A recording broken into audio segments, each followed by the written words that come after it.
you'll find, I think, from any entrepreneur is that it is a sense of timing, of I'm late. I don't know if I'd call it fear, but it's definitely, what if we go broke? What if happens? I've been there. I've sat at the toll booth at the Delaware Memorial Bridge with the nice lady asking me where my $2 was and saying, I'm returning from Atlantic City, and I spent it all in a blackjack tournament, so I was trying to make payroll on Monday morning.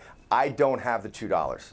And when you know that feeling and you've lived it and you've been there and then been able to build from that, you'll never forget it. You never want to go back, and you want to make sure you do everything in your power to put yourself in a position to never have to do that again. Up until 1996, if a football player wanted to wear something under his shoulder pads, they just got an old shirt. No company was looking to invest in that market. Not one major company thought that a shirt made with the right material could help athletes stay cool in the heat or warmer in the cold. But that all changed when Kevin Plank decided to make the best quality undershirt for football players. The idea for the product actually happened my senior year at the University of Maryland. So as an athlete, I never liked changing my undershirt, and this was specifically for the warm weather games. I'd go out for warm-up of a game, I'd come back in, I'd change my undershirt. I'd go out for the first half of a game, I'd come back in and change my undershirt. Now, I wasn't a guy with a gland problem, there was nothing wrong with me. I sweat just as much as the people next to me, but whether A, you were sweating, whether B, you're pouring water on your head to stay cool, whether it was raining outside, there's nothing worse than that wet, heavy feeling, that slow, lethargic cotton t-shirt feeling. And that's what we set out to deliver, and we set out to change. Cotton t-shirt dry weighs about 6 ounces, but when it became saturated, it weighed anywhere between 2.5 to 3 pounds. That was the basic premise that I had. Someone had to address this. No one had ever looked at what athletes wore beneath their equipment. It was always your favorite frat shirt or your lucky t-shirt or whatever it might be. That's what you typically wore. Kevin played sports growing up and even played football at the University of Maryland. So when it came time to launch his business, he had a good-sized network of athlete friends to share his product with. And what started as an idea to revolutionize undershirts for football players quickly changed to a brand that could enhance performance for all sports. So there had to be a better way. So my last year playing football was 1995, and it was the spring of '96 that I decided to put this idea to work. So it was this concept of this lightweight, stretchy t-shirt that would be synthetic in nature, so naturally it wouldn't hold moisture, and just as important, wouldn't hold the moisture's weight. So to test my concept, I went out to a local fabric store. I bought some material that fit this concept, this idea that I had. I took that fabric to a local tailor, bought him a tight little White Hanes t-shirt, and said, "Sir, can you please make me as many t-shirts that look like this out of this material?" From those first samples, I had about 7 t-shirts. I took them out and back to my teammates at the University of Maryland in the spring of 1996. And I started telling them and saying, "Guys, can you try these things?" And passed them out. 7 players took them. Of the 7 t-shirts I passed out, one of them was also to a baseball player, a guy who played baseball as well. Another one was to a lacrosse player. And it was just a couple days before the guys on the team came back and said, "I like this. This is great. Can you fix this? Can you fix that?" The baseball player came back and said, "Hey, the other guys on the baseball team want one too." And I didn't really think about it that way. I forgot he was a baseball player as well. Then the lacrosse player said his girlfriend also played lacrosse, and the girls on the lacrosse team, they wanted one. And I realized very quickly that this was a concept that wasn't just set out to build the world's greatest football t-shirt, but there was an entire category and, frankly, an industry behind this concept, this idea of performance. Under Armour's first year, they made $17,000. Year 2, they made over 6 figures. By year 5, they were generating over $5 million a year. But in 1999, they got a huge break. The company was able to land a deal that got them product placement in the movie Any Given Sunday. Not only was the movie a hit, but Under Armour had both football legends and Hollywood stars marketing their brand in every theater across the US. Following that movie, Under Armour struck a deal with the XFL, and all that momentum led to Under Armour putting out their first national commercial, a move that turned them into a household name. Our goal that we had with this first campaign was to create a movement, movements that are bigger than the 30 seconds that we can afford to buy on television. You got to remember, when you're competing against others, you think about how to make $1 spend like 3. How do you leverage? How do you make yourself much bigger than just that 30 seconds that you have on TV? The campaign that we came out with was called Protect This House. And the goal was to create this rallying cry that beyond the commercial, kids would gather before they ran on the field, boys and girls, and scream, "We must protect this house." So if you haven't seen it, I'd love to show that to you and some of the effect that we've had since Protect This House. Go, come on, let's go, let's go, let's go. We start Everybody's trying to knock us off. It's us versus them. We must protect this house. Will you protect this house? I will. Under Armour. We must protect this house. Protect This House went viral without the internet. Every sports team across the nation had their own version of the chant. Under Armour as a brand had arrived, but now they were on the main stage, and they were faced with the same hurdle that every major brand faces, which is staying on top. At this point, Under Armour had a reputation as a brand with the best underclothes for sports, but as a company, they were vulnerable, because every major athletic company would eventually start making the same type of products and try to steal their market share. So Under Armour decided to expand their merchandise selection and sell new products. Now, most athletic companies jump into the sneaker business first because that's where consumers spend the most money. But the bad part is, that's where the juggernauts spend the most money on product development and marketing. So Under Armour took a completely different approach. They decided to expand by selling football cleats instead. It was a market that no one was paying attention to, so it was right for the coup. Our entry into footwear started with football cleats about 3 years ago, in 2006. Football cleats prior to this were a dead category, and this is where people didn't understand the brand story that we're putting out there. Why are you doing this chapter versus that chapter? The largest market, in the United States is running shoes. Why don't you guys make running shoes? We wanted to enter authentic. We wanted to have the time to build our team. Football cleats were dead. They were ignored by the other brands. And where other brands saw a weak market, we saw the opportunity. The opportunity to leverage our dominance in apparel and build and win the hearts and minds of that consumer. In our first year in business, we took the #2 market position with a 21% market share. That does not happen. And we did it all profitably.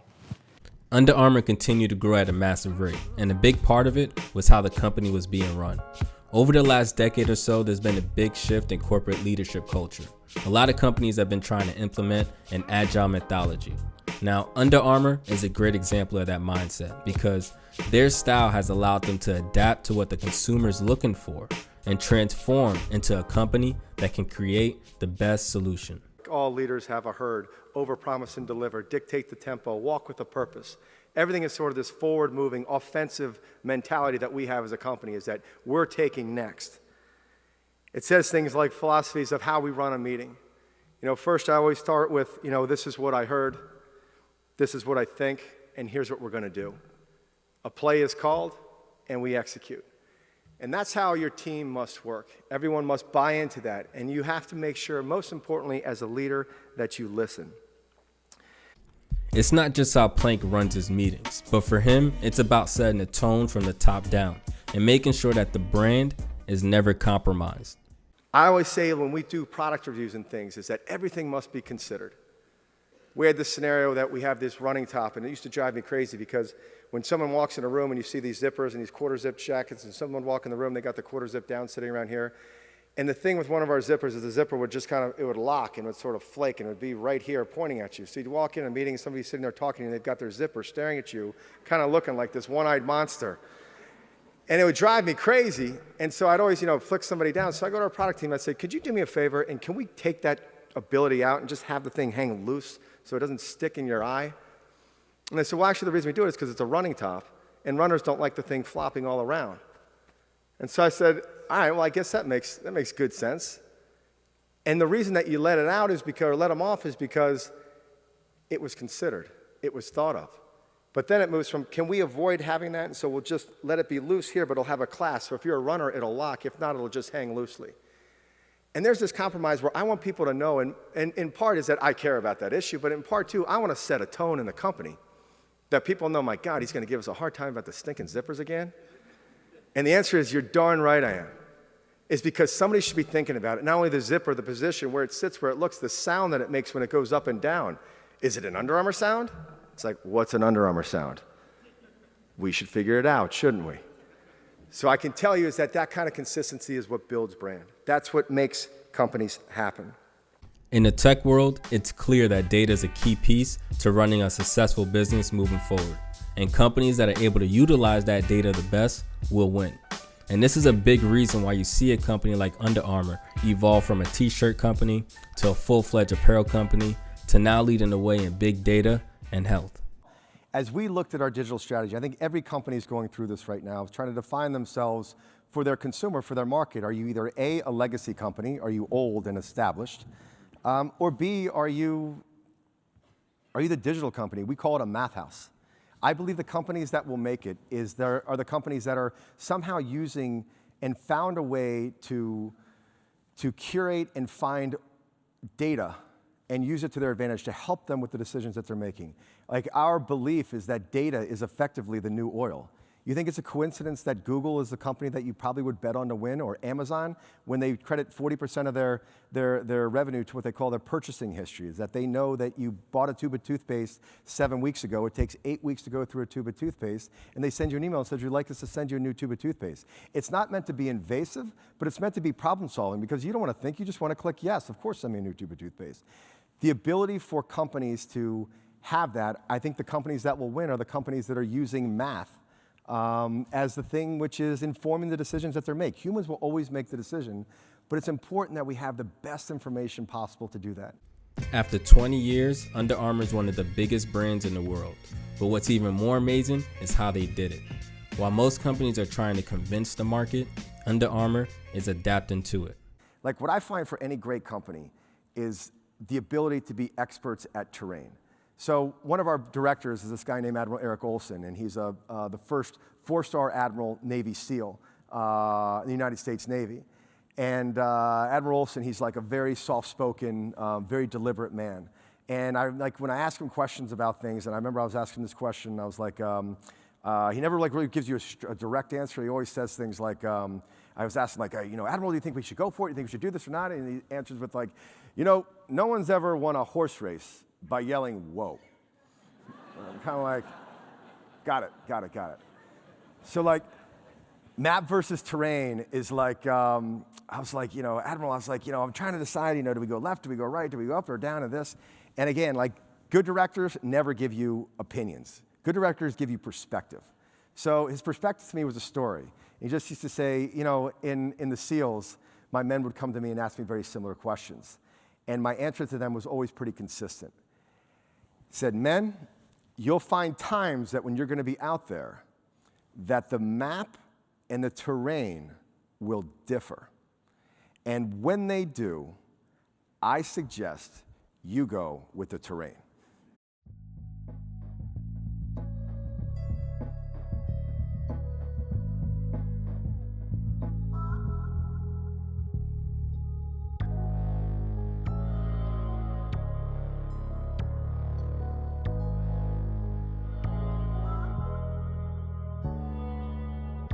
Whatever you want, you put your mind on what you had it hard in this world. You deserve the finest shit. You your brothers keeper to the reaper, and everything out the crew don't matter. They give a fuck about your evil. Every year I need 300 mountain the heads that had no imperfections and think they shit smell like Kermit. Don't ever go with the flow. Be the flow. And I don't need no middleman to talk to my niggas.